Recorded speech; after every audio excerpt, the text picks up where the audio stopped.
විපක්ෂයේ බොහෝ අය විශේෂයෙන්ම රට எதிர்க்கட்சியில் පාලනය உள்ள කරන්න பலரும் සම්බන්ධ වෙච්ච குறிப்பாக நாட்டை 2 குழுக்கள் ஆட்சி செய்திருந்தன.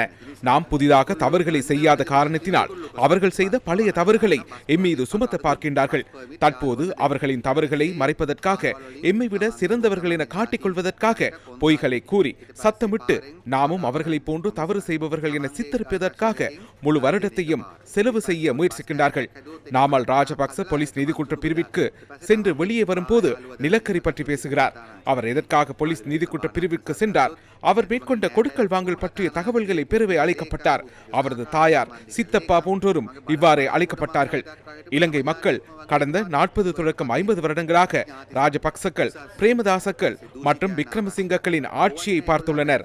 அதனால் அரசியல்வாதிகள் என்றாலேயே திருடர்கள், பொய் சொல்பவர்கள், உறவினர்களுக்கு சலுகை வழங்குபவர்கள் என்றே மக்கள் நினைக்கின்றார்கள்.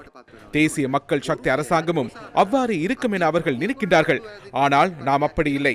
ஒரு கட்சியாக எம்மை நாமே சுய தூய்மைப்படுத்திக் கொள்ளும் ஒரு கட்சி. எனினும் அவர்களின் வழிமுறை அது என்பதனாலேயே பொய் கூறுகின்றனர். எனவே அவர்கள் இன்று நிற்கதியாகியுள்ளார்கள். ஏனெனில் அவர்கள் முன்னெடுத்த தவறுகளை எமது அரசாங்கம் செய்வதில்லை.